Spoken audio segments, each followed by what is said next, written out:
Hello dear students.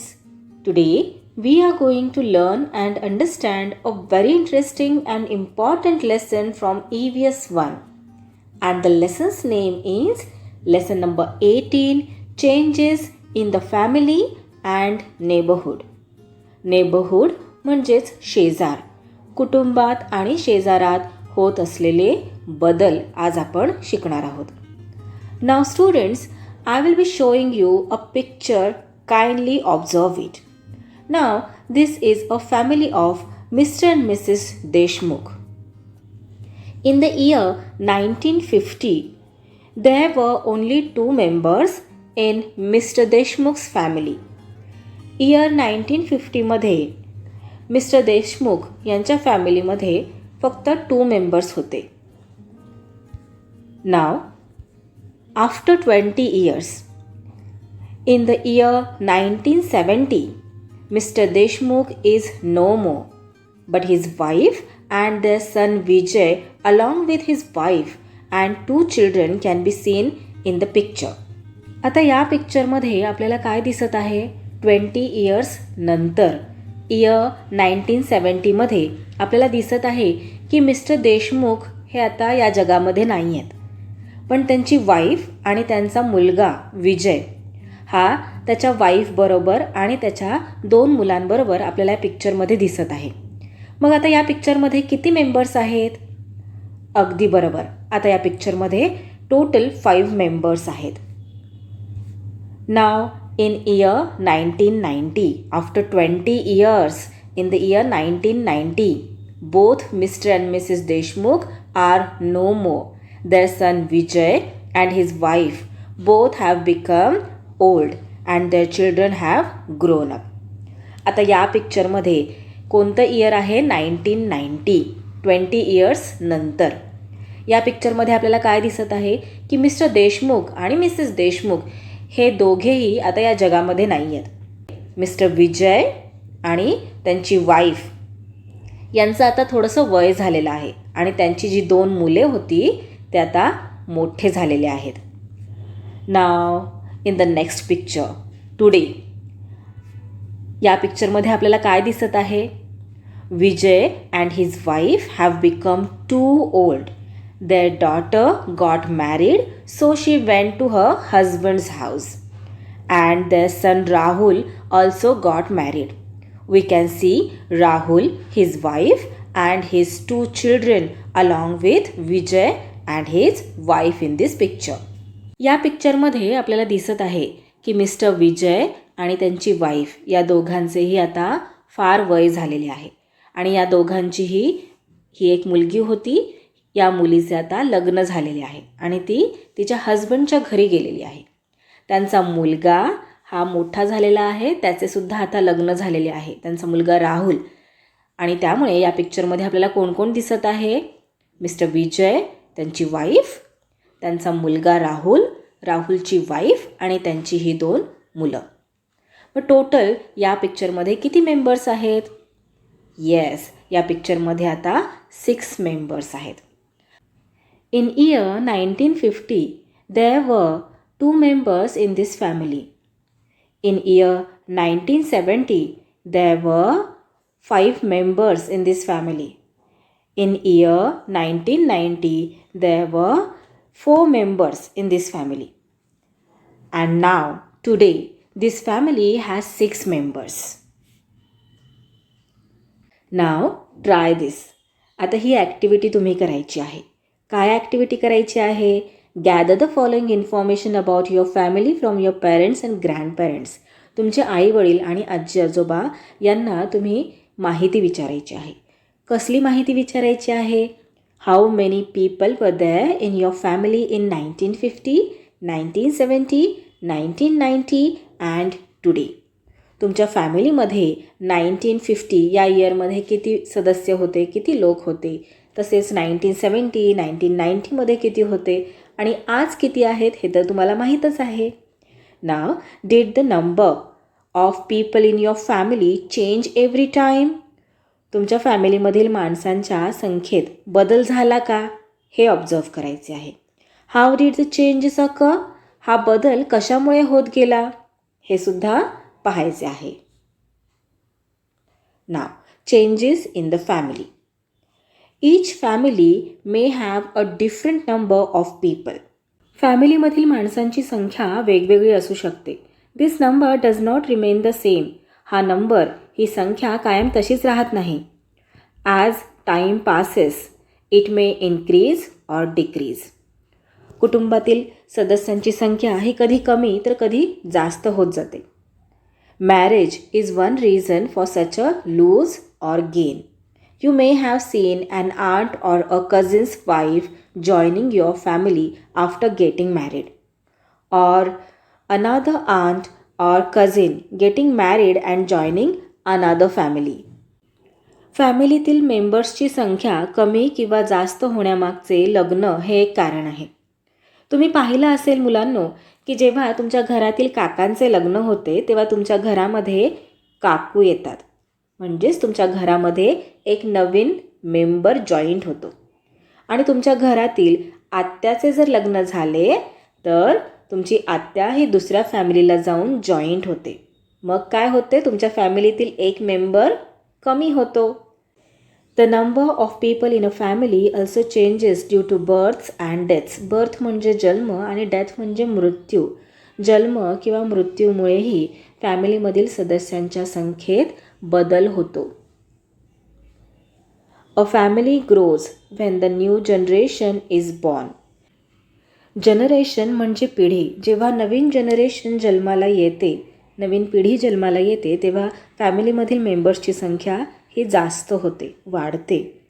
Wien members of a family pass away due to reasons like old age, illness और accidents, the number of its members is reduced. Reduce म्हणजे कमी होणे.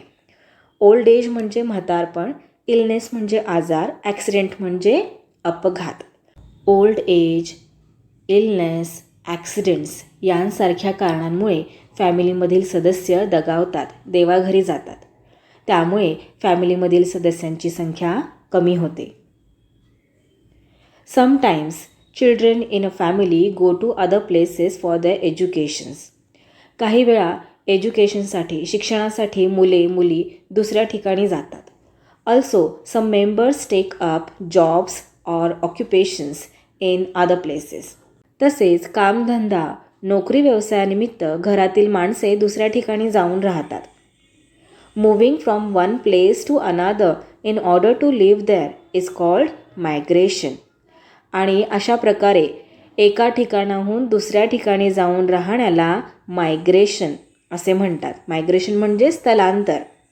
Thus, due to migration, marriages, births and deaths, the number of people in a family goes on changing.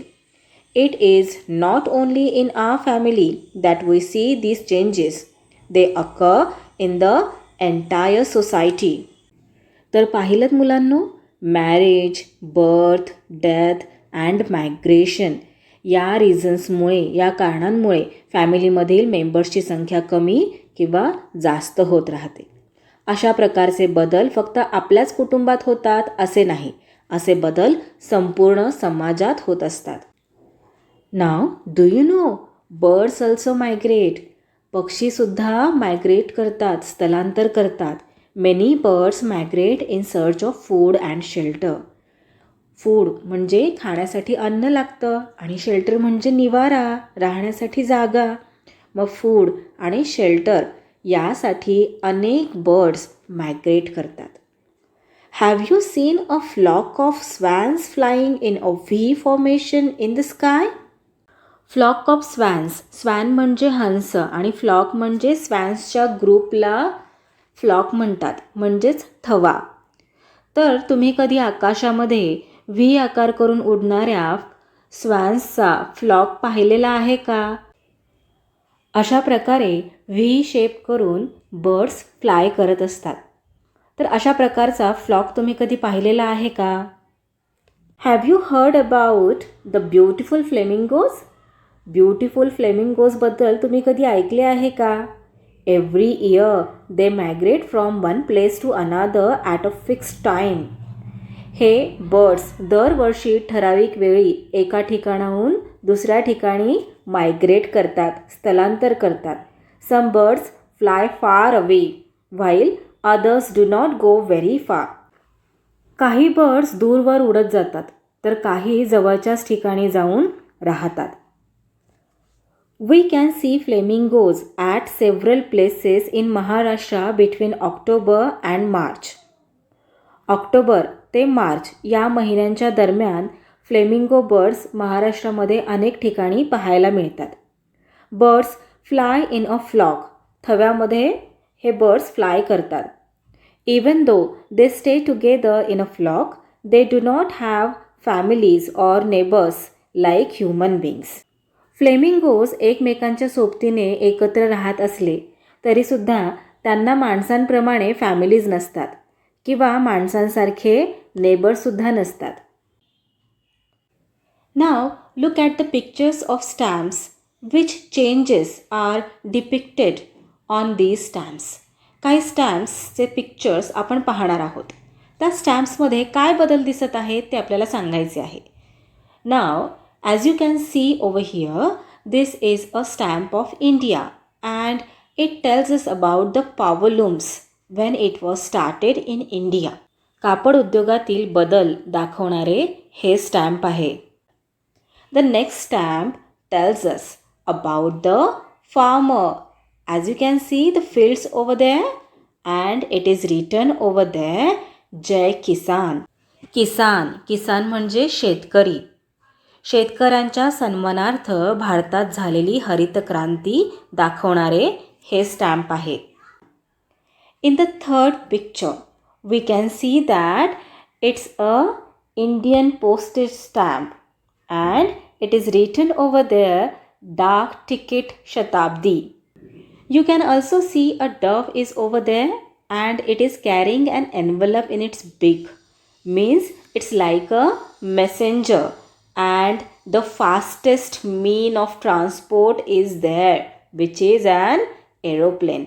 पोस्टाच्या स्टॅम्प्सच्या निर्मितीस, पोस्टाच्या सेवेला 100 years complete झाल्याबद्दल या स्टॅम्प्सची निर्मिती केली गेली. In the next picture we can see an Indian railway. Railway विद्युत इंजिनाच्या वापराची सुरुवात दाखवणारे हे स्टॅम्प आहे. And in the next last stamp we can see a telephone. Telephone सेवेला 100 इयर्स कंप्लीट झाल्याबद्दल या स्टॅम्प्सची निर्मिती केली गेली. When a member of the family goes far away for some reason, he stays in touch with the family through letters, telephone calls and now the internet. कुटुंबातील माणूस काही कारणाने घरापासून दूर गेला की पत्राने, फोन कॉल्सद्वारे आणि आता इंटरनेटद्वारे संपर्कात राहतो. These modern means of communication have brought the world closer together. या मॉडर्न मीन्समुळे, या आधुनिक संपर्क साधनांमुळे जग जवळ आले आहे. From ancient times to the present, the nature of a family has undergone many changes. When man took up agriculture for his livelihood, he settled down in one place. जुन्या काळापासून आत्तापर्यंत कुटुंबाच्या स्वरूपात खूप बदल झाले आहेत. फार फार वर्षांपूर्वी माणूस अन्नाच्या शोधामध्ये इकडून तिकडे भटकंती करायचा. पण जेव्हा माणसाने ॲग्रिकल्चर हे माध्यम निवडले उपजीविकेसाठी, जगण्यासाठी, तेव्हा तो एका जागी स्थिरावला, एका जागी राहू लागला. A lot of people are required to do the work needed in agriculture. शेतीच्या कामासाठी खूप माणसे लागत. Therefore many relations stayed together and formed a big family. आणि त्यामुळे नात्यागोत्यातील अनेक जण एकत्र राहत आणि या सगळ्यांचे मिळून मोठे कुटुंब बनत असे.